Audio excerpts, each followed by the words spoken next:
Hello दोस्तों, welcome to my YouTube channel complex classes. तो आज की वीडियो में हम लोग देखने वाले हैं यूपी डीएलएड सेकंड सेमेस्टर 2025 का क्लास। ठीक है, यहाँ पे जो है ये क्लास नंबर 13 है और पेपर नंबर जो है सेकंड है।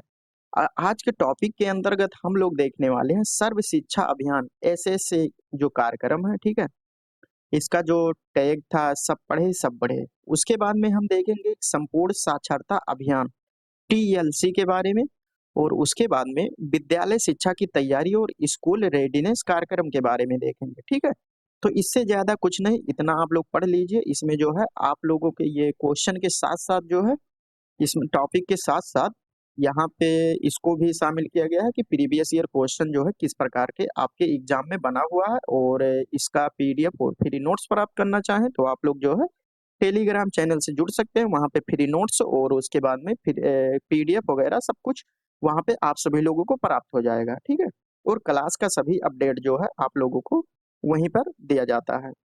और इसके पहले जो है आप लोगों ने वीडियो नहीं देखा है तो देख सकते हैं। और उसके बाद में अगर हम पेपर फर्स्ट की बात करें तो पेपर फर्स्ट जो है बिल्कुल कंप्लीट हो चुका है। जो लोग नहीं देखे हैं देख सकते हैं। ये पेपर सेकंड चल रहा है। पेपर सेकंड बस 2 क्लास और होगा, उसके बाद में पेपर सेकंड पूरी तरह से समाप्त हो जाएगा। ठीक है, उसके बाद में जो है साइंस का जो है कुछ पोर्शन कंप्लीट हुआ है, उसके बाद में हम लोग उसके आगे देखेंगे। उसके बाद में प्रैक्टिस आप सभी लोगों का स्टार्ट होगा। तो चलिए इसमें देखते हैं, ये टॉपिक है। सबसे पहले हम देखते हैं कि विद्यालय शिक्षा की तैयारी स्कूल रेडीनेस कार्यक्रम के बारे में देखेंगे। ठीक है, यहाँ पे देख सकते हैं कि विद्यालय शिक्षा की तैयारी स्कूल रेडीनेस कार्यक्रम के बारे में ये कब पूछा गया है, इसको भी देखेंगे। तो इसका जो है ये स्कूल रेडीनेस कार्यक्रम जो चलाया गया है, इसका मतलब ये होता है कि औपचारिक शिक्षा प्रणाली, जो औपचारिक शिक्षा यानी स्कूल में बच्चों जो औपचारिक शिक्षा के अंतर्गत स्कूल हो गया आपका, ये सब आता है। लेकिन अगर अनौपचारिक शिक्षा इनफॉर्मल एजुकेशन की अगर बात करें तो उसमें जो है जैसे हो गया परिवार, हो गया आपका समाज, हो गया यानी परिवार या समाज के बारे में जो कुछ बच्चे सीखते हैं उसे अनौपचारिक शिक्षा कहते हैं। लेकिन यहाँ पे औपचारिक शिक्षा प्रणाली में प्रवेश करने से पहले, ठीक है, यानी स्कूल में जाने से पहले उनका इस प्रकार से जो है तैयार करना कि उनका मानसिक विकास हो जाए और उसके बाद में शारीरिक विकास हो जाए और सामाजिक विकास हो जाए। ठीक है, ठीक रूप से जो है वो तैयार हो सके ताकि स्कूल में जाए तो उनको समझने में दिक्कत ना हो। ठीक है, उसके बाद में है कि यह कार्यक्रम विशेष रूप से उन बच्चों के लिए डिजाइन किया गया है जो पूर्व प्राथमिक या प्राथमिक विद्यालय में प्रवेश कर रहे हैं। ठीक है, जो प्रवेश यानी शुरुआती दौर में जो है जो प्रवेश कर रहे हैं प्राथमिक विद्यालय में। स्कूल रेडीनेस कार्यक्रम बच्चों को सीखने की शुरुआती अनुभव प्रदान करता है। जैसा कि हमने बताया कि औपचारिक शिक्षा के अंतर्गत आपका स्कूल आता है, लेकिन स्कूल में जो है विद्यालय में वो प्रवेश करने से पहले जो उनका जो है मानसिक विकास, शारीरिक विकास और सामाजिक विकास इस प्रकार से कर देना, यानी तैयार करना कि स्कूल जाने पर उनको दिक्कत ना हो। तो इसीलिए स्कूल रेडीनेस कार्यक्रम बच्चों को सीखने के शुरुआती अनुभव शुरुआती अनुभव प्रदान करता है ताकि वो विद्यालय के वातावरण यानी विद्यालय का जो वातावरण है उसी के अनुरूप वो समायोजित कर सके यानी ढल सके और शिक्षा की बुनियादी अवधारणाओं को समझ सके। जो शिक्षा की बुनियादी अवधारणाएं होती है जैसे संख्या का ज्ञान हो गया, ठीक है, तो इन सभी के बारे में, शब्दों का ज्ञान हो गया, इन सभी के बारे में वो सब जो है समझ सके। अब यहाँ पे आपके प्रीवियस ईयर में क्वेश्चन बना हुआ है, 2023 में क्वेश्चन बना हुआ है कि विद्यालय विद्यालयों उन्मुखी कार्यक्रम से आप क्या समझते हैं। ठीक है, तो यहाँ पे जो है अब इसके हम उद्देश्य के बारे में देखते हैं। उद्देश्य का मतलब होता है, यहाँ पे आप देख सकते हैं कि कक्षा के लिए तैयार करना। बच्चों को जो है बच्चों को स्कूल के जो वातावरण होते हैं, दिनचर्या होते हैं और अनुशासन होते हैं, उनके जो है सकारात्मक दृष्टिकोण को जो है विकसित करना और उनको जो है स्कूल में अनुभव प्रदान करना। उसके बाद में है भाषाई विकास, यानी बच्चों की भाषा और संचार कौशल को विकसित करना ताकि वह विद्यालय में होने वाली जो गतिविधि होती है उसमें जो है सक्रिय रूप से जो है भाग सके और शिक्षक शिक्षक हो गए, उसके बाद में सहपाठी के साथ जो है संवाद यानी बातचीत कर सके। तो भाषाई विकास हो गया। उसके बाद में इसका उद्देश्य देखें, संज्ञानात्मक विकास। संज्ञानात्मक विकास होता है जो बुद्धि से संबंधित होता है। ठीक है, कॉग्निटिव इसे डेवलपमेंट कहते हैं। जैसे हो गया इसके अंतर्गत जो है पहचान हो गया, समझ हो गया, स्मृति मेमोरी हो गया और समस्या सुलझाने की क्षमता जो है बच्चों के अंदर विकसित हो सके। उसके बाद में 4 नंबर पे है कि सामाजिक और भावात्मक विकास। इसमें जो समाज में किस प्रकार से सहयोग करना चाहिए, सहानुभूति, धैर्य, ये सहयोग हो गया, सहयोग की भावना होनी चाहिए, सामाजिक विकास हो गया, किसी के साथ किस प्रकार से रहना चाहिए, तालमेल बिठाकर रहना चाहिए। उसके बाद में आता है भावात्मक विकास। भावात्मक विकास के अंतर्गत जैसे सहानुभूति हो गया, धैर्य हो गया, आत्मनियंत्रण हो गया, जैसे सामाजिक और अनुभव गुणों का जो है विकास करना, ताकि वह स्कूल में सामाजिक वातावरण में जो है अच्छी तरह से जो है समायोजन हो सके, समायोजित हो सके। उसके बाद में आता है शारीरिक विकास। शारीरिक विकास के अंतर्गत आता है मोटर स्किल, यानी मांसपेशियों का समन्वय, यानी जिसमें मांसपेशियों का प्रयोग किया जाता है उसे जो है शारीरिक विकास कहते हैं। तो इसमें जो है शारीरिक विकास जैसे मोटर स्किल हो गया, इसमें शारीरिक विकास को बढ़ावा देना, ताकि वह स्कूल की जो गतिविधियां होती है उसमें सक्रिय रूप से जो है भाग ले सके। जैसे हो गया आपका खेल हो गया, ठीक है? यानी कोई भी खेल हो रहा है तो उसमें जो है सक्रिय रूप से बच्चे भाग लें, सहभागिता जो है उसमें पार्टिसिपेट करें, और उसके बाद में व्यायाम होता है, ठीक है? तो इसके उद्देश्य के बारे में हम लोगों ने देखा। अब स्कूल रेडीनेस कार्यक्रम की प्रमुख गतिविधियां, इसका जो है गतिविधि क्या होता है इसके बारे में हम देखते हैं। तो खेल आधारित गतिविधि, ये जो स्कूल रेडीनेस कार्यक्रम है ये खेल आधारित गतिविधि है, ठीक है? इसमें बच्चों को जो है खेल-खेल में जो है सीखने की प्रक्रिया से जो है गुजरते हैं, और खेल आधारित गतिविधि के माध्यम से बच्चे शारीरिक और मानसिक रूप से ये सक्रिय होते हैं, जिससे उनकी शारीरिक और उसके बाद में संज्ञानात्मक विकास में जो है मदद मिलती है। उसके बाद में भाषा विकास। भाषा विकास के अंतर्गत जैसे बच्चों को कविताएँ हो गया, कहानी हो गया, और सरल संवाद, किसी से मतलब सिंपल भाषा में उनसे बात करना हो, संवाद करना हो, और भाषा में मूलभूत कौशल, यानी भाषा के जो है मूलभूत कौशल होते हैं, ठीक है? LSRW, ठीक है? लर्निंग, स्पीकिंग, रीडिंग, और उसके बाद में राइटिंग। ये भाषा के जो है मूलभूत कौशल होने चाहिए। जिसके अंतर्गत अगर भाषा विकास की अंतर्गत हम लोग देखें, तो उसमें जो है चित्र कथाएँ, शब्द चित्रण और संवाद खेलों के माध्यम से जो है भाषा में किस प्रकार से सुधार किया जाए, ये स्कूल रेडीनेस कार्यक्रम की गतिविधियाँ हैं, ठीक है? उसके बाद में हम देखते हैं 3rd नंबर में कि सामाजिक गतिविधि, यानी उसको जो है किसी समूह में जो है किस प्रकार से साझेदारी करना चाहिए, समाज में एक-दूसरे से किस प्रकार से मिल-जुल कर रहना चाहिए, किसी की जो है सहयोग किस प्रकार से करना चाहिए। तो ये सभी जो है सोशल स्किल होते हैं, तो इसको जो है ये मुख्य गतिविधि है इसका स्कूल रेडीनेस कार्यक्रम का।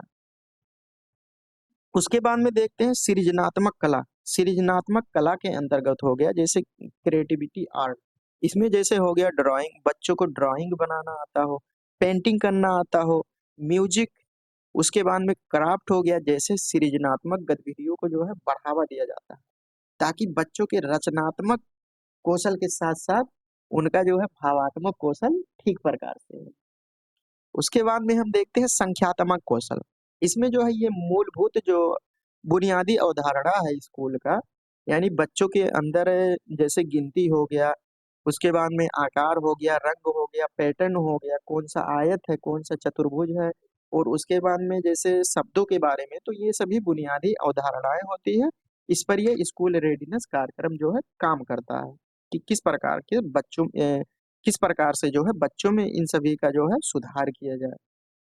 तो यह गतिविधि जो है खेल और चित्रों के माध्यम से जो है की जानी चाहिए, ताकि बच्चे उनमें सहजता से मतलब आसानी से जो है इन सभी को सीख सकें, संख्यात्मक कौशल को, ठीक है? उसके बाद में हम देखते हैं जो स्कूल रेडीनेस कार्यक्रम ये चालू किया गया है, इसके लाभ क्या-क्या हैं? इसको जो है चालू करने के बाद जो है लाभ क्या-क्या हुए स्कूल में बच्चों को, ठीक है? और समाज को क्या-क्या लाभ हुआ? तो इसमें हम लोग देखते हैं फर्स्ट नंबर में है कि आसान संक्रमण। इसका मतलब ये है कि इस कार्यक्रम के माध्यम से बच्चे औपचारिक शिक्षा का मतलब जो है पहले ही हम बता चुके हैं कि औपचारिक शिक्षा का मतलब होता है जो बच्चे स्कूल में शिक्षा ग्रहण करते हैं। लेकिन अनौपचारिक शिक्षा की अगर हम बात करें तो अनौपचारिक शिक्षा का मतलब होता है कि जो परिवार में बच्चे रहकर, समाज में बच्चे रहकर, इधर-उधर जो घूम-टहल कर जो शिक्षा प्राप्त करते हैं, उसे जो है अनौपचारिक शिक्षा कहते हैं, ठीक है? तो औपचारिक शिक्षा यानी स्कूल में प्रवेश करने से पहले जो है इनको स्कूल के माहौल को किस प्रकार से जो है अनुकूल किया जाए स्कूल जाने से पहले, तो ये आसान संक्रमण हो गया। उसके बाद में सीखने की क्षमता में वृद्धि, स्कूल रेडीनेस के कार्य जो है बाद बच्चे शिक्षण गतिविधियों में अधिक ध्यान केंद्रित कर सके और सीखने में अधिक रुचि ले सके, ठीक है, इसका ये मुख्य लाभ है। उसके बाद में सामाजिक और भावात्मक विकास हो गया। सामाजिक विकास के अंतर्गत बताएं कि एक दूसरे से जो है तालमेल बिठाकर यानी बातचीत कर कर, चार लोग हैं तो चार लोग में किस प्रकार से बात करना चाहिए, बड़ों का किस प्रकार से सम्मान करना चाहिए, तो ये सामाजिक विकास के अंतर्गत तो हो गया। उसके बाद में भावात्मक विकास के अंतर हो गया कि आत्मविश्वास, ठीक है, अपने ऊपर जो है किस प्रकार से विश्वास रखना चाहिए, और धैर्य हो गया, दूसरों के साथ जो है बातचीत। तो ये सभी जो है इसके जो है स्कूल रेडीनेस कार्यक्रम के ये सभी लाभ हैं। उसके बाद में बुनियादी कौशल का विकास, जैसे संज्ञानात्मक कौशल और भाषाई कौशल में जो है ये सभी जो है बुनियादी कौशल है, इसको हम समझा चुके हैं। अब यहाँ पे आपके एग्जाम में क्या क्वेश्चन पूछा गया है, ये 2016 में बना हुआ है कि विद्यालय शिक्षा की तैयारी कार्यक्रम से क्या लाभ है, ठीक है।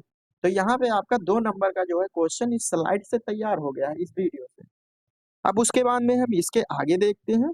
यहाँ पे जो है हमारा सेकंड टॉपिक है इस वीडियो का, कि यहाँ पे देख सकते हैं टॉपिक क्या है। ये टॉपिक है जो है संपूर्ण साक्षरता अभियान, ठीक है। ये इंडिया जो है गवर्नमेंट द्वारा चालू किया गया था, भारत सरकार द्वारा। इसका जो एम होता है, लक्ष्य होता है कि साक्षरता दर को जो है किस प्रकार से बढ़ाया जाए।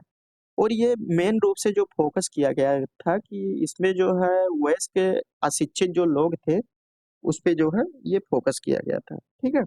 और ये जो कार्यक्रम की अगर बात करें तो ये जो है राष्ट्रीय साक्षरता मिशन जो स्टार्ट किया गया था 1900 जो है 88 में जो है राष्ट्रीय साक्षरता कार्यक्रम NLM को स्टार्ट किया गया था, ठीक है। तो ये उसी का हिस्सा है, तो इसके बारे में हम लोग बात करेंगे। टोटल लिटरेसी कैंपेन, तो यहाँ पे देख सकते हैं संपूर्ण साक्षरता अभियान, इसके बारे में अगर हम बात करें तो ये स्टार्ट की अगर हम बात करें तो स्टार्ट जो है ये इंडिया गवर्नमेंट के द्वारा जो है ये स्टार्ट किया गया था। अगर इसके उद्देश्य की बात करें, इसका एम क्या था, तो ये साक्षरता दर को बढ़ाना, साक्षरता दर को जो है किस प्रकार से बढ़ाया जाए। और इसका जो मेन फोकस की अगर बात करें, मेन फोकस ये जो संपूर्ण साक्षरता अभियान है इसका मेन फोकस था कि वयस्क अशिक्षित लोग जो है इनको जो है किस प्रकार से शिक्षा से जो है जोड़ना। और ये जो है आपका ये किसका हिस्सा है, ये जो है हिस्सा है राष्ट्रीय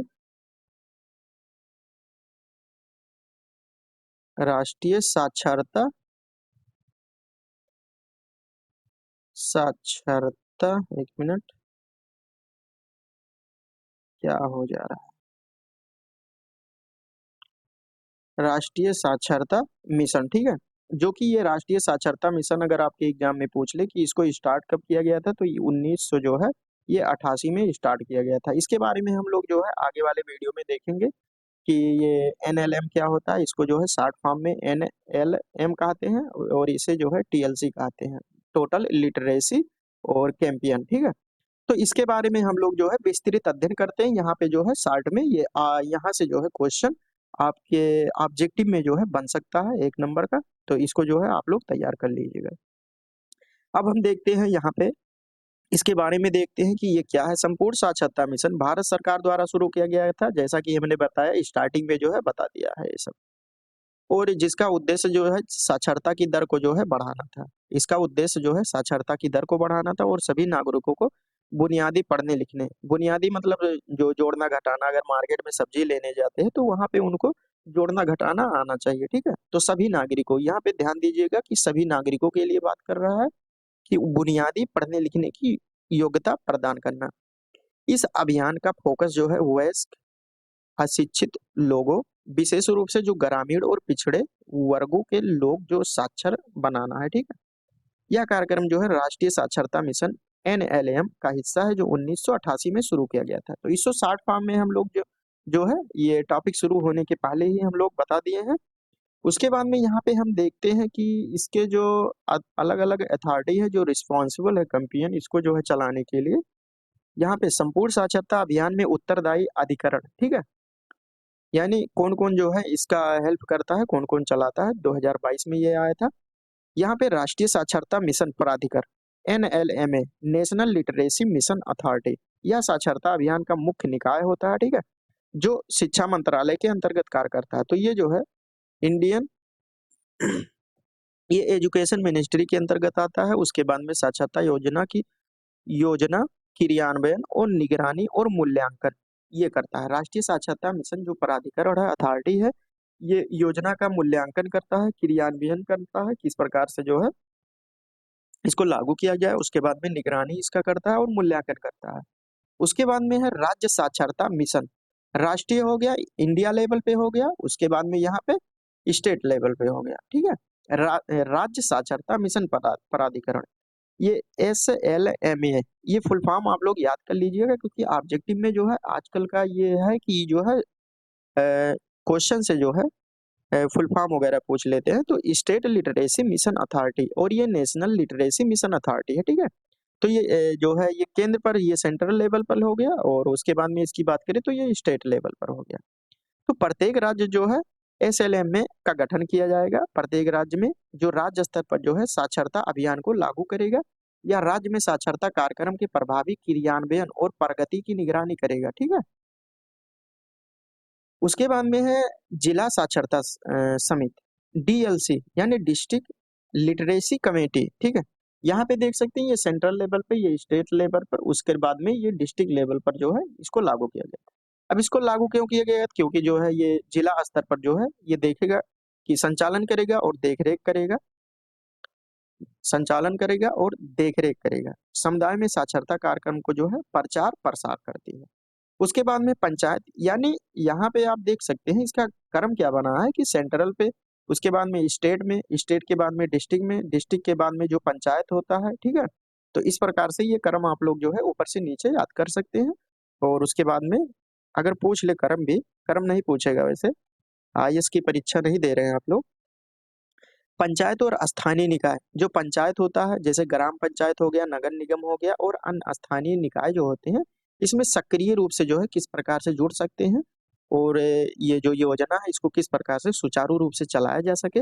ये स्थानीय समुदाय में साक्षरता गतिविधियों को बढ़ावा देने और लोगों को जागरूक करने वाले मदद करते हैं, ठीक है? जो स्थानीय निकाय हो गया, यहाँ पे ये स्थानीय समुदाय, इसमें समुदाय की भागीदारी होगी, जो साक्षरता गतिविधि को जो है बढ़ावा देने के लिए जो है खुद प्रयास करते हैं कि अपने समाज को किस प्रकार से जो है शिक्षित करना चाहिए। उसके बाद में है शिक्षा मंत्रालय भारत सरकार, ministry of education government of India. शिक्षा मंत्रालय जो है संपूर्ण साक्षरता मिशन को समन्वय और वित्तीय सहायता देता है, यानी रुपया वगैरह जो खर्चा होता है इसमें वो खुद देता है। मंत्रालय की ओर से साक्षरता के लिए नीतियों का निर्माण और कार्यक्रमों का मार्गदर्शन किया जाता है। तो ये शिक्षा मंत्रालय द्वारा इसमें नीति क्या होनी चाहिए इसका निर्माण करता है, और उसके बाद में कार्यक्रम का जो मार्गदर्शन होता है कि इस कार्यक्रम को जो है किस प्रकार से जो है मार्ग में प्रशस्त किया जाए ताकि लोग शिक्षित हो सके, ठीक है? उसके बाद में है गैर सरकारी संगठन जिसे कहते हैं नॉन गवर्नमेंट ऑर्गेनाइजेशन। अब यहाँ पे एनजीओ जो होते हैं, अलग-अलग प्रकार के एनजीओ होते हैं, तो इनको विशेष रूप से शिक्षा के क्षेत्र में जो कार्यरत संस्थाएं हैं, सभी जो है शिक्षा के क्षेत्र में कार्यरत संस्थाएं एनजीओ नहीं होती, अलग-अलग क्षेत्र में होती हैं। लेकिन यहाँ पे बात कर रहा है कि जो एनजीओ शिक्षा के क्षेत्र में कार्यरत है, उनको साक्षरता अभियान से में महत्वपूर्ण भूमिका निभानी चाहिए, ठीक है? उसके बाद में ये समुदाय में साक्षरता के प्रति जागरूकता बढ़ाने और कार्यक्रमों के क्रियान्वयन में ये सहयोग करते हैं, ठीक है? ये नीति और कार्यक्रम को जो है लागू नहीं करते, लागू तो आपका शिक्षा मंत्रालय करता है जो कि भारत सरकार द्वारा काम करता है। लेकिन जो एनजीओ होते हैं ये सहयोग करते हैं इसमें, ठीक है? जागरूकता बढ़ाने और कार्यक्रमों के क्रियान्वयन में किस प्रकार से इसका संचालन किया जाए, किसको इसके समाज में किस प्रकार से बढ़ावा दिया जा सकता है, इसमें एनजीओ का महत्वपूर्ण भूमिका होती है। उसके बाद में शिक्षा और स्वयंसेवक, ठीक है? शिक्षक टीचर किस प्रकार से, जैसे शिक्षक और प्रशिक्षित स्वयंसेवक, प्रशिक्षित, ठीक है? जिनको जो है ट्रेनिंग दिया जा रहा था, मतलब ये वॉलंटियर्स जैसे स्वयं सेवक मतलब जो सेवा करते हैं, अभियान के मुख्य स्तंभ है जो साक्षरता केंद्रों में शिक्षा प्रदान करते हैं। उसके बाद में ये लोग अभियान के लक्ष्य को पूरा करने में विशेष योगदान देते हैं। यूनाइटेड नेशन एजेंसी जो यूनेस्को है, ठीक है, यूनेस्को और यूनिसेफ, यूनिसेफ जो है खास कर ये बच्चों के लिए जो है काम करता है, ठीक है। यूनिसेफ यूनिसेफ जो है इंटरनेशनल लेवल पर भी होता है और अलग अलग कंट्री का भी होता है। यूनाइटेड नेशन एजेंसी, इसमें जो है इंटरनेशनल लेवल पर हम लोग देखते हैं, यूनेस्को और यूनिसेफ जैसी अंतर्राष्ट्रीय संस्थाएं साक्षरता कार्यक्रम के तकनीकी और वित्तीय सहयोग प्रदान करता है, ठीक है। यानी इसके लिए जो है वित्तीय सहयोग भी देता है और तकनीकी मतलब किसी प्रकार की मतलब इंस्ट्रूमेंट की आवश्यकता हो तो उसमें भी जो है ये सहायता देता है। तो ये संस्थाएं वैश्विक स्तर पर जो है साक्षरता मानकों और अभियानों के साथ जो है अनुभव साझा करते हैं, ठीक है। उसके बाद में हम इसके जो है जो अभियान के मुख्य उद्देश्य की बात हम कर चुके हैं, लेकिन संपूर्ण साक्षरता अभियान के मुख्य उद्देश्यों के बारे में हम लोग बात करेंगे। तो साक्षरता दर बढ़ाना, साक्षरता दर किसकी बढ़ाना, यहाँ पे ये सवाल उठता है। लेकिन देश के जो अशिक्षित वयस्क हैं, खासकर जो 15 से 35 आयु वर्ग के लोगों को जो है साक्षर बनाना है इस संपूर्ण साक्षरता अभियान। यहाँ पे संपूर्ण, अगर साक्षरता अभियान की बात करें तो ये बच्चों के लिए हो जाएगा जो खासकर नॉर्मली पढ़ाई करते हैं, लेकिन संपूर्ण की अगर बात करें तो इसमें जो है बच्चों के साथ साथ जो वयस्क होते हैं यानी 15 से लेकर 35 आयु वर्ग के लोगों को साक्षर बनाना, ताकि वो पढ़ने लिखने और सामान्य गणितीय कार्यों को जो है करने में सक्षम हो सके। मान लो कहीं अगर बोर्ड लगा है, कहीं जा रहे हैं आप, तो उसमें जो है इतना आना चाहिए कि ये रास्ता कहाँ जाएगा, इतना पढ़ना आना चाहिए, तो बुनियादी शिक्षा होती है, ठीक है।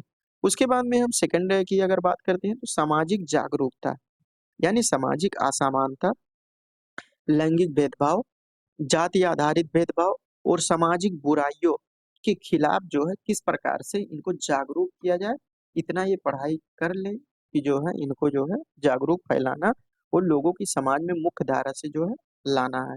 और महिला साक्षरता, इसमें जो है महिला की साक्षरता दर को जो है बढ़ावा देना, जिससे वह आत्मनिर्भर बन सके और समाज में जो है अपनी बराबर भूमिका जो है निभा सके। नागरिकों को सक्षम बनाना, यानी नागरिकों को उनके जो अधिकार होते हैं, यानी फंडामेंटल राइट्स होते हैं और फंडामेंटल ड्यूटीज होते हैं, जो अधिकार और कर्तव्य होते हैं कि पर तो उनको जागरूक करना कि उनका जो है भारत के संविधान से जो अधिकार प्राप्त हुआ है, उनका अधिकार क्या है और उनका अपने प्रति जो है कर्तव्य क्या है, ठीक है। ताकि वह समाज में जो है सक्रिय भूमिका निभा सके और बेहतर समाज का निर्माण कर सके। तो इसका जो है ये मुख्य उद्देश्य था। अगर ये यहाँ से क्वेश्चन बन जाए कि इसकी प्रमुख विशेषताओं के बारे में बताइए, तो विशेषताओं के ओएस की शिक्षा पर जो है ये जोर देता है। उसके बाद में समुदाय आधारित दृष्टिकोण, ठीक है, स्थानीय जो समुदाय होते हैं उसमें जो है किस प्रकार से जो है सक्रिय भूमिका निभा सकते हैं, ताकि जो जो समुदाय होता है मतलब समाज जो होता है वो किस प्रकार से जो है साक्षर हो सके। उसके बाद में थर्ड नंबर में स्थानीय भाषा और सरल सामग्री, यानी शिक्षण सामग्री को जो है स्थानीय भाषा में तैयार किया जाए। जैसे मान लो कि अगर सिलेबस तैयार करना हो तो उसको स्थानीय भाषा, जो वहाँ पे बोलचाल की भाषा है उसी भाषा में जो है तैयार करना चाहिए, जिससे वहाँ के जो बच्चे होते हैं उस मतलब समुदाय के या समाज के, वो ठीक प्रकार से उसको पढ़ सके और लिख सके, ठीक है। और जो सामग्री को जो है वो समझ सके। सामग्री को सरल और व्यवहारिक बनाया गया ताकि अशिक्षित लोग इसे दैनिक जीवन में जो है उपयोग कर सके, ठीक है।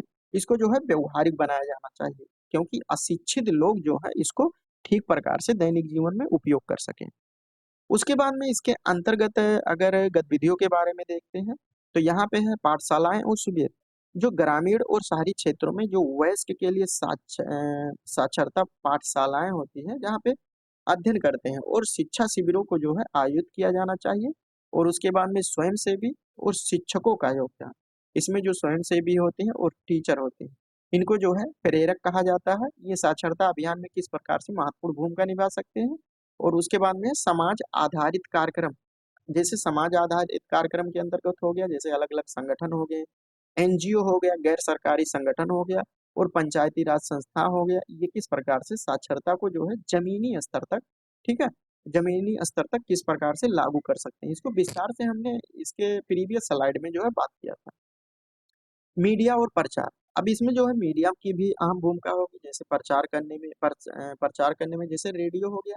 रेडियो पे जो है एडवर्टाइजमेंट चला दीजिए कि संपूर्ण साक्षरता अभियान के अंतर्गत जो है सभी वयस्क लोग किस प्रकार से शिक्षित हो सकते हैं और इस समाज किस प्रकार से इसमें भूमिका अपना अदा कर सकता है। तो ये मीडिया का जो है मीडिया पे जो एडवर्टाइजमेंट चला सकते हैं और स्थानीय प्रचार के माध्यम से उपयोग करके साक्षरता अभियान को जो है महत्व को प्रचारित यानी प्रचार प्रसारित कर सकते हैं, ताकि अधिक से अधिक लोग इस योजना से जो है भाग ले सकें। उसके बाद में साक्षरता सर्वेक्षण और मूल्यांकन। ठीक है, साक्षरता दर को मापने और कार्यक्रम को जो है प्रभावशीलता का आकलन करने के लिए समय समय पर उनका सर्वेक्षण और मूल्यांकन करना चाहिए कि कितने लोग वयस्क शिक्षित हुए और कितने अभी अशिक्षित हैं। ठीक है, उसके बाद में यहाँ पे लाभ के बारे में हम लोग देख चुके हैं। एक मिनट। अच्छा, इसके पहले वाले योजना में स्कूल रेडीनेस कार्यक्रम में हम लोग ये लाभ के बारे में देखे थे। तो इसके लाभ के बारे में अगर देखें तो साक्षरता दर में वृद्धि होगी, क्योंकि इसी के लिए साक्षरता अभियान में साक्षरता को जो है बढ़ावा देने के लिए इस अभियान को चालू किया गया था।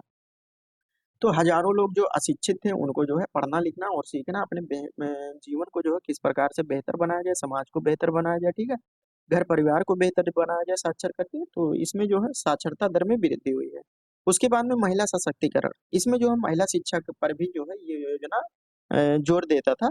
तो किस प्रकार से वो समाज में जो है एक मतलब अपनी भागीदारी जो है सुनिश्चित कर सकते हैं, समानता का अधिकार जो है वो आसानी से ले सकते हैं। आर्थिक उन्नति, इसमें जब लोग रोजगार होंगे तो रोजगार शिक्षित होंगे, शिक्षित के साथ साथ रोजगार ढूंढेंगे, तो रोजगार करेंगे तो पैसा आएगा, तो पैसा आएगा तो उसके बाद उनकी जो है आर्थिक उन्नति होगी। सामाजिक सुधार, जब समाज एक शिक्षित हो जाएगा, अ, अशिक्षित लोग कम रहेंगे, तो वहां पे जो है समाज का ठीक प्रकार से जो है सुधार होगा। उसके बाद में है समावेशी शिक्षा। जब लोग जो है सभी वर्ग के लोग जो है, जो नीच ऊंच के जातियों, अनुसूचित जात हो गया, जनजात हो गया और पिछड़े वर्ग के लोग जो होते हैं, शिक्षा के माध्यम से जब वो जुड़ जाएंगे तो उसमें क्या होगा कि उनको समावेशी विकास यानी सभी लोगों का विकास जो है एक प्रकार से मुख्य धारा से जोड़ सकते हैं यानी सुनिश्चित कर सकते हैं। तो इस प्रकार से ये हमारा जो है ये कार्यक्रम संपूर्ण साक्षरता अभियान ये बिल्कुल कंप्लीट हो गया है। कितना क्वेश्चन पूछा गया था इसको भी हम लोग देख चुके हैं। अब इसके बाद में हम देखते हैं टॉपिक नंबर 3 इस वीडियो का। इसका ये सबसे इम्पोर्टेंट टॉपिक है, यहाँ से जो है क्वेश्चन यहाँ से पूछा जाता है। जो सर्व शिक्षा अभियान इसको जो शुरू किया गया था ये 2001 में शुरू किया गया था। ओके, यहाँ पे 2001 में शुरू किया गया था। यहाँ पे देख सकते हैं इसका ये लोगो है। ठीक है, स्लोगन सब बढ़े सब सब पढ़े सब बढ़े। ठीक है, पढ़ के बढ़ो। अगर इसके अंतर्गत है मतलब मोटा मोटी बात अगर इसकी हम करें तो यहाँ पे हम कर सकते हैं। अगर इस ऑब्जेक्टिव क्वेश्चन में पूछ ले आपका 1 नंबर का, यहाँ से हम तैयार करा देते हैं। जैसे अगर पूछ ले कि इसको जो है स्टार्ट कब किया गया था, तो स्टार्ट इसको जो है 2001 में इसको स्टार्ट किया गया था। और किसके द्वारा, तो ये इंडिया गवर्नमेंट के द्वारा जो है इसको चालू किया गया था। और इसका मेन उद्देश्य क्या था, अगर एम की बात करें तो इसका मेन उद्देश्य था कि प्राथमिक शिक्षा को प्राथमिक प्राथमिक जो शिक्षा होता है बच्चों का, जैसे हो गया क्लास 1 से लेकर 8 तक। ठीक है, इसमें जो है ये जो क्या नाम है, जो आपका ये चलाया गया था आर्टिकल 21, ये में क्या लिखा हुआ है कि 6 से लेकर 14 वर्ष के बच्चों को जो है निःशुल्क और अनिवार्य शिक्षा, ये आपका जो है क्या है, ये आपका जो है फंडामेंटल फंडामेंटल राइट्स है। ठीक है, यानी मौलिक अधिकार है। इसको किस प्रकार से जो है लागू किया जाए, ये इसका जो है ये मुख्य उद्देश्य था, यानी मुक्त और अनिवार्य शिक्षा जो है। और अगर आपके एग्जाम में पूछ ले कि आर्टिकल 21 ये जो है ये संशोधन करके कब जोड़ा गया था, इसको जो है 86 कॉन्स्टिट्यूशन अमेंडमेंट एक्ट के द्वारा 2002 में इसको जो है जोड़ा गया था। ठीक है, तो ये मुख्य उद्देश्य हो गया। ठीक है, और इसी को भी कहते हैं, इसको हम बता दें कि इसको एक और नाम से जानते हैं, तो इसको आप लोग ध्यान रखिएगा। अगर आपके एग्जाम में पूछ ले इसके अलावा सर्व शिक्षा अभियान के मतलब इसका दूसरा नाम होता है education education for all movement. एक minute, education for all movement. चलो आगे जो है हम बता देंगे। तो यहाँ पे जो है, यहाँ से जो है 1 नंबर का क्वेश्चन आप लोगों से पूछ सकता है। ये वीडियो का जो है थर्ड टॉपिक है। तो सर्व शिक्षा अभियान के बारे में हम लोग जानते हैं कि सर्व शिक्षा अभियान जो है जिसे एजुकेशन फॉर ऑल मूवमेंट भी कहते हैं। अगर इस नाम से पूछ लें तो आप लोग जो है ध्यान दीजिएगा। और इसको जो है भारत सरकार द्वारा जो है इसको शुरू किया गया था। ये प्रमुख कार्यक्रम था जिसका उद्देश्य जो है सभी बच्चों को जो है गुणवत्तापूर्ण प्राथमिक शिक्षा जो 1 से 8 तक चलता है इसको प्रदान करना है। और इसको जो है 2001 में जो है शुरू किया गया था। मुख्य लक्ष्य की बात करें तो 6 से 14 वर्ष के जो आयु के सभी बच्चे होते हैं उनको जो है मुफ्त में और अनिवार्य में जो है शिक्षा किस प्रकार से उपलब्ध कराया जाना था। और यह कार्यक्रम जो है संविधान के 86 से कॉन्स्टिट्यूशन अमेंडमेंट एक्ट के द्वारा एक्ट 2002 के माध्यम से जो है शिक्षा को मौलिक अधिकार, शिक्षा को यानी फंडामेंटल राइट्स बनाने के बाद लागू किया गया था, जिसमें अनुच्छेद 21 ये के तहत प्राथमिक शिक्षा को अनिवार्य कर दिया गया था। ठीक है, प्राथमिक शिक्षा को जो है अनिवार्य कर दिया गया था। अब हम देखते हैं इसके उद्देश्य क्या थे। ठीक है, इसके उद्देश्य क्या थे? इसके ये उद्देश्य थे कि सर्व शिक्षा का सार्वभौमिकरण, यानी सभी लोगों के लिए जो 6 से 14 वर्ष के बच्चे हैं सभी लोगों के लिए मुफ्त और अनिवार्य शिक्षा का प्रावधान करना। और समान अवसर, यानी सभी लोगों के लिए जो है सभी बच्चे हैं उनके लिए जो किसी भी जाति वर्ग समुदाय से आते हों तो उनके लिए जो है समान अवसर प्रदान करना। उसके बाद में गुणवत्तापूर्ण शिक्षा, यानी ये गुणवत्तापूर्ण का मतलब होता है कि शिक्षकों को प्रशिक्षित करना, जो टीचर होते हैं उनको जो है प्रशिक्षित करना, ट्रेनिंग करना। और स्कूल की जो आधारभूत संरचनाएं होती हैं उसमें सुधार करना। और आधुनिक शिक्षा सामग्री जो होती है उसको उपलब्ध कराना ताकि बच्चों को जो है गुणवत्तापूर्ण शिक्षा मिल सके।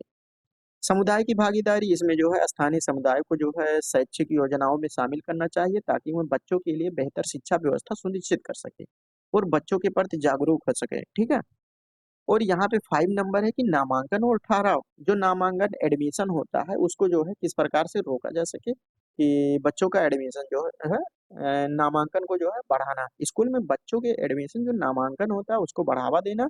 और यह सुनिश्चित करना कि बच्चे स्कूल छोड़ने की प्रवृत्ति से बचें। ठीक है, ये ठहराव, स्कूल छोड़ने की प्रवृत्ति से बचे, खासकर जो ग्रामीण और पिछड़े क्षेत्रों में होते हैं, क्योंकि उनके घर परिवार के जो लोग होते हैं वो मतलब उतना पढ़े लिखे नहीं रहते हैं। तो इसीलिए है जो योजना, इसके पहले हम लोगों ने बात किया था कि संपूर्ण साक्षरता अभियान, उसमें वयस्क को भी एक सामाजिक नागरिक बनाया जाता है, उनको पढ़ाना यानी शिक्षित करना, जो बुनियादी आवश्यकताएं होती हैं उनको जो है बताया जाता है। इसके पहले वाले योजनाएं में जो बताए थे संपूर्ण साक्षरता अभियान, इसीलिए भारत सरकार द्वारा शुरू किया गया था। और सर्व शिक्षा अभियान यानी सभी को लिए जो है सब पढ़े सब बढ़े। यहाँ पे नामांकन और 18 ग्रामीण और पिछड़े क्षेत्रों में, उसके बाद में समावेशी शिक्षा यानी सभी लोगों के लिए जो है समान शिक्षा सुनिश्चित करना। अगर इसकी विशेषताओं की बात करें, अगर इसकी विशेषताओं की बात करें तो मुफ्त और अनिवार्य शिक्षा, यानी 6 से 14 वर्ष के बच्चों के लिए जो है मुफ्त और अनिवार्य शिक्षा उपलब्ध कराना। उसके बाद में इंफ्रास्ट्रक्चर सुधार, यानी स्कूल में जो बाथरूम वगैरह होता है उन उनका जो है इंफ्रास्ट्रक्चर जो है सुधार किस प्रकार से करना चाहिए। उसके बाद में है शिक्षक प्रशिक्षण, यानी टीचर ट्रेनिंग, जो शिक्षक होते हैं उनका ट्रेनिंग किस प्रकार से जो है आधुनिक समय को देखते हुए जो है ट्रेनिंग उनको कराना चाहिए। समुदाय की भागीदारी, इसमें जो है समुदाय एक महत्वपूर्ण भूमिका जो है निभा सकता है। और बालिका शिक्षा पर विशेष ध्यान, इसमें जो कस्तूरबा गांधी बालिका विश्वविद्यालय होता है इसमें केवल बच्चियों मतलब लड़कियों के लिए योजनाएं जो है और कार्यक्रम को जो है शुरू किया गया था, जिससे इसका उद्देश्य क्या था कि ग्रामीण और पिछड़े क्षेत्र में जो लड़कियां होती हैं उनको आवासीय विद्यालय स्थापित करना था। उसके बाद में है अनुपस्थित बच्चों का पुनः नामांकन, जो अनुपस्थित मतलब जो अब्सेंट रहते हैं बच्चे उनका जो है पुनः नामांकन मतलब दोबारा उनका एडमिशन किस प्रकार से किया जाए। उसके बाद में है समानता और समावेशी शिक्षा, समानता मतलब सभी बच्चों के लिए, ऊंच नीच किसी को मतलब ना देखते हुए उनको समानता का अवसर उपलब्ध कराना और समावेशी शिक्षा यानी सभी लोगों के लिए जो है एक प्रकार की शिक्षा उपलब्ध कराना। उसके बाद में अंतर्गत प्रमुख योजनाएं, इसके अंतर्गत जो प्रमुख योजनाएं थी यानी इसके अंतर्गत जो प्रमुख योजनाएं जैसे मिड डे मील योजना, इसको स्कूल में बच्चों को जो मुफ्त भोजन प्रदान किया जाता है उसे मिड डे मील योजना कहते हैं, ताकि बच्चों में जो पोषण स्तर होता है, पोषण स्तर वो सुधार हो सके, जिसके द्वारा उनका मानसिक विकास हो सके और शारीरिक विकास हो सके। ठीक है, उनकी उपस्थिति को ध्यान केंद्रित करने की क्षमता में वृद्धि हो। ये मिड डे मील प्रोग्राम हो गया। अगर आपके एग्जाम में पूछ ले कि मिड डे मील प्रोग्राम से आप क्या समझते हैं, इसके उद्देश्य योजनाओं के बारे में लिखिए, तो इतना आप लिख सकते हैं। उसके बाद में जो है कस्तूरबा गांधी बालिका विद्यालय केजीवीपी, ग्रामीण और पिछड़े क्षेत्र की जो लड़कियां होती थी उनको आवासीय विद्यालय स्थापित करना के लिए, ताकि वो गुणवत्तापूर्ण शिक्षा जो है प्राप्त कर सके। उसके बाद में थर्ड नंबर की बात करें, यहाँ पे है समावेशी शिक्षा, यानी विकलांग बच्चों के लिए समावेशी शिक्षा की व्यवस्था करना, ताकि वह भी एक नॉर्मल बच्चों के साथ जो है सामान्य बच्चों के साथ किस प्रकार से जो है बगल में बैठकर शिक्षा प्राप्त कर सकते हैं, तो ये समावेशी शिक्षा हो गया। उसके बाद में अगर इसके प्रमुख लाभ की बात करें, ठीक है, अगर इसके प्रमुख हम लाभ की बात करें तो सब पढ़े सब बढ़े। ठीक है, तो संपूर्ण साक्षरता दर में वृद्धि, इसका जो लाभ है कि संपूर्ण साक्षरता दर में वृद्धि यानी सब बढ़े सब पढ़े। उसके बाद में बालिका शिक्षा में सुधार, जो कस्तूरबा गांधी विद्यालय है वो बालिका शिक्षा में सुधार हुआ। इसके जो जो लाभ हुए, वो शिक्षा की गुणवत्ता में सुधार, क्योंकि जो इंफ्रास्ट्रक्चर सुधार हो गया है और टीचर का जो ट्रेनिंग हो गया, इसमें मतलब सब कुछ ध्यान देते हुए शिक्षा की गुणवत्ता में जो है सुधार किया गया। और बाल श्रम में कमी, बाल श्रम में कमी, यहाँ पे ये बात समझिएगा कि बाल श्रम में कमी, यहाँ पे इसके किस प्रकार से लाभ है।